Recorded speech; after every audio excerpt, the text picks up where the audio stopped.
Well, let's talk a little bit about your first, when you first got locked up in your first 24 hours. What was the first, let's go. What was your first couple of days like being locked up? Well, what do you mean? Juvenile hall, prison? No, let's go. Jail? You know what? I'll leave it up to you. Do you want to talk about prison, or do you want to go back, way back to the day of your first time, whenever you first, got into the system? Well, we can talk about juvenile hall when I first entered juvenile hall. Okay. Well, first when I first came to juvenile hall, I wasn't actually even in jail for murder. I was in jail for probation violation, and they had gave me what they call a Ricardo M time. I have no clue what that means, but it's do 14 days.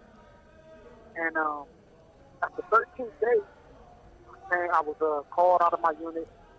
They told me that I had a attorney visit. So, mind you, I'm supposed to go home tomorrow. So they called me out to the attorney visit. And as soon as I walk in the room, there's two detectives standing right there. They like, are you Barry Thompson? Like, yeah, they're like, you're under arrest for first-degree murder. First thing I respond was, how are y'all going to arrest me and I'm already in jail? So they like, well, we're going to show you right now. So I turned around. I'm in juvenile hall already. Mm-hmm. Put the handcuffs on me, and they marched me out, and they put me in the police car, and they take me to the police station. And the good cop, bad cop thing, that is a real thing that goes on. So they get me in the interrogation room. At the time, I'm denying everything. I had nothing to do with this. This call and your telephone number will be monitored and recorded. I don't know what you guys are talking about.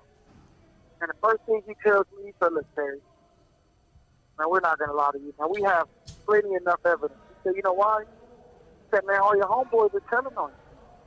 He said, man, everybody, man. He said, the night you did it, several of your homeboys contacted several of our police and said, oh, yeah, the guy that goes over around there called himself Fad, Perry, yeah, he committed this murder.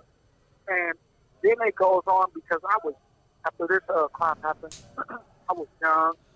I was terrified at the time after I did it. I understood that I took someone's life, but I didn't show that to the gang. I was walking around there, boasting and bragging about taking someone's life. Something that I look back and be like, and that is so crazy that I was doing that.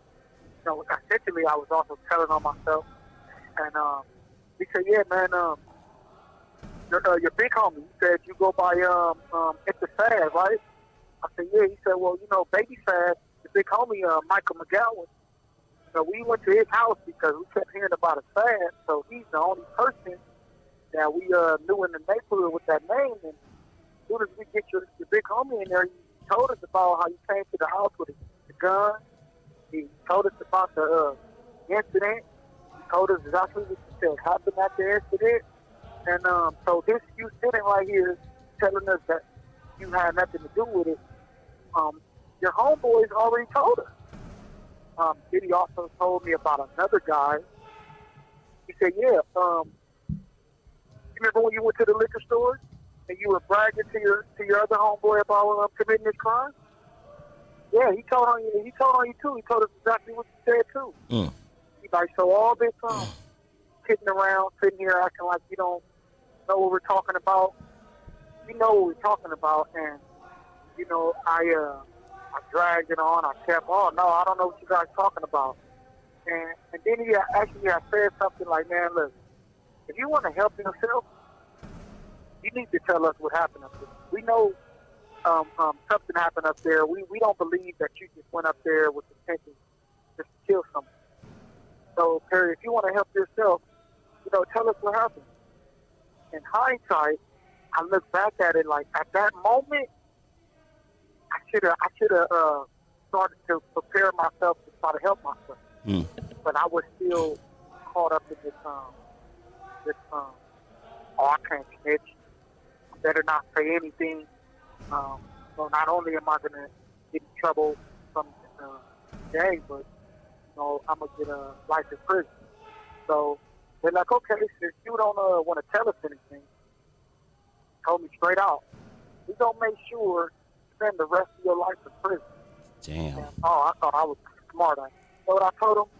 I said, man, it is a theory that we have put in our head that has been spread to us. Oh man, if they're tailgating you, I mean they don't got nothing on you. All you gotta do is stay down. They ain't got nothing.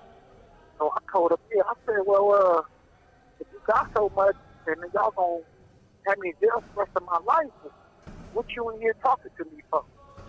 And he's like, well, you know what? We ain't gonna talk to you about that. So they charged me with first-degree murder.